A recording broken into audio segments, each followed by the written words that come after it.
روز بخیر بینندگان عزیز، سرخط خبرهاست از رادیوی آزادی. در این نشر درباره دوباره شروع شدن زد و خوردها در مرز تاجیکستان و قرقیزستان و مرگ دستی کم یک ساکن اسفره، شروع جلسه سران کشورهای سازمان همکاری‌های شانگهای، آشکار شدن گوری دست جمعی در شهر ایزیوم اوکراین بعد آزاد شدن شهر از روس‌ها و دیگر خبرها صحبت می‌کنیم. بعد تنفس یک روزه در نیزوی مسلحانه اخیر صبح 16 سپتامبر مقامات تاجیکستان و قرقیزستان از شروع دوباره زد و خوردها در تمام خط مرزی مشترک در سمت ولایت‌های اسفره و بادکند خبر دادند. هر دو جانب این نوبت هم همدیگر را در شروع تیراندازی‌ها گناهکار می‌کنند. موضوع را همکارم میرزانبی خالقزاد پیگیری دارد. منابع آگاه میگویند تیرپرانی این ساعتها در چندین منطقه های مرزی تاجیکستان با قرقیزستان ادامه دارد. خبرگزاری رایترز از هلاکت یک ساکن ملکی تاجیکستان و از پلوس از کشته شدن یک مرزبان تاجیک خبر میدهند. جانب قرقیزستان تا این دم از زخمی شدن 18 نظامی و ملکی خبر داد، اما درباره تلفات چیزی نگفته است. روز 14 سپتامبر منبع‌ها درباره کشته شدن دو مرزبان تاجیک و مجروح شدن تا 20 نفر از هر دو طرف خبر دادند. امروز مقامات تاجیکستان و قرقیزستان همدیگر را به نقض آتش بس متهم کردند. دفتر مطبوعات نیروهای مرزبانی تاجیکستان در اظهارات تازه‌اش گفت از طرف مقامات مربوطه تاجیکستان دو مراتب ساعت‌های 6:30 و 7:30 اقدام یک جانبه آتش بس عملی شده راه اندازی گفت و شنید پیشنهاد گردید، اما خدمتچیان جمهوری قرقیزستان این پیشنهادات را نادیده گرفتند و از همه نمود سلاح‌های انفرادی، گروهی و تکنیک حربی نقطه‌های اهالی نشین تاجیکستان را زیر آتش شدید قرار دادند. وزارت کارهای خارجه قرقیزستان خبر داد که به سفیر تاجیکستان در بیشکک نوت اعتراضی سپاریده است. در همین حال وزیران کارهای خارجه تاجیکستان و قرقیزستان صبح امروز گفتگو کردند. وزارت کارهای خارجه قرقیزستان گفت سراج الدین مهردین و ژنبک کلوبایف درباره حل وضع پیش آمده در مرز دو کشور صحبت نمودند.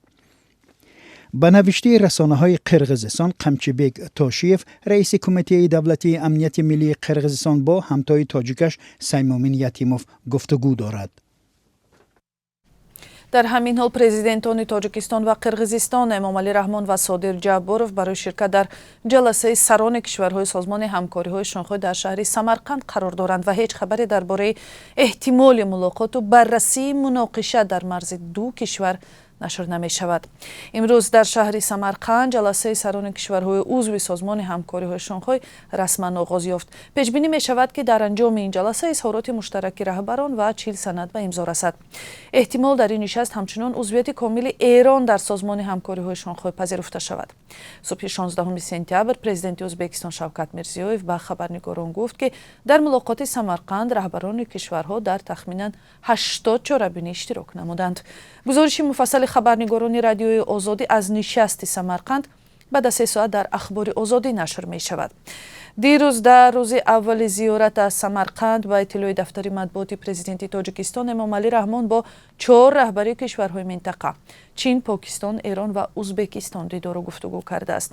در حاشیه ملاقات با رهبر چین سی جین پین 3 سند در بخش تقویت همکاری‌های سرمایه‌گذاری در اقتصاد سبز و اقتصاد رقمی و همچنین ساختمان قطعه‌های شاهراه دوشنبه قلمه امضا شده است.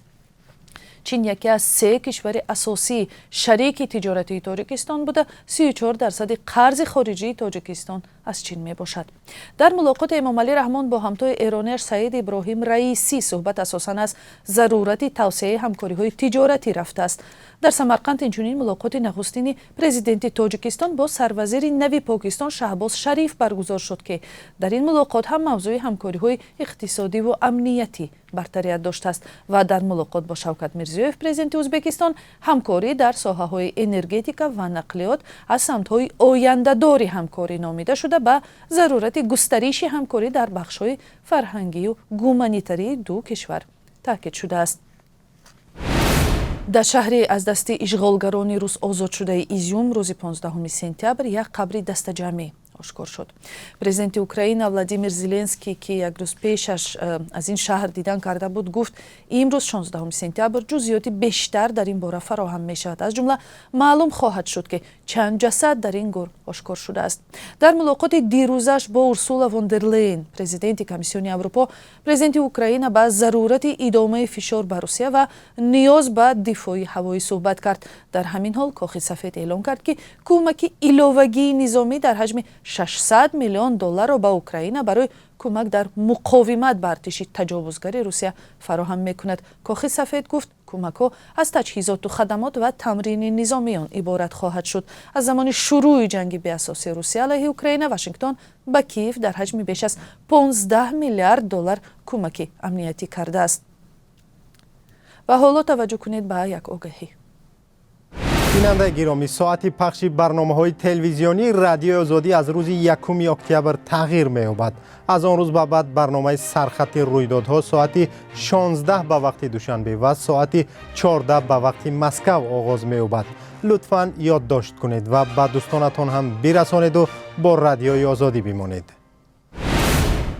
имрӯз 16 сентябр шурӯи кори Комиссиони оштии миллӣ дар соли 1997 25 сол пур шуд. вазифаи ин ниҳоди иборат аз намояндагони ҳукумат ва мухолифон амалӣ кардани созишномаи истиқрори сулҳ ва ваҳдати миллӣ буд. коршиносон ва ҳам ширкатдорони ин ҷараёнҳо мегӯянд дастоварди аслии Комиссиони оштии миллӣ барқарории сулҳ дар Тоҷикистон аст.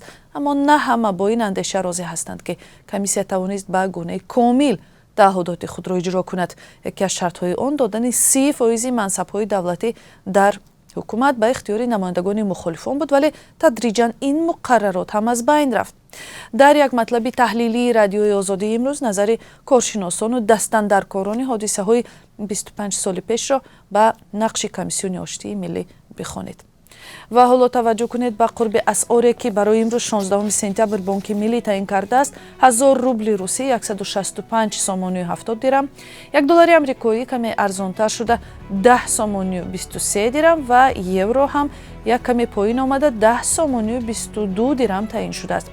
арзиши ин асъор дар бонкҳои тиҷоратӣ метавонад фарқ кунад. ва ин буд сархати хабарҳо. баъди 3 соат ахбори озодиро тамошо кунед.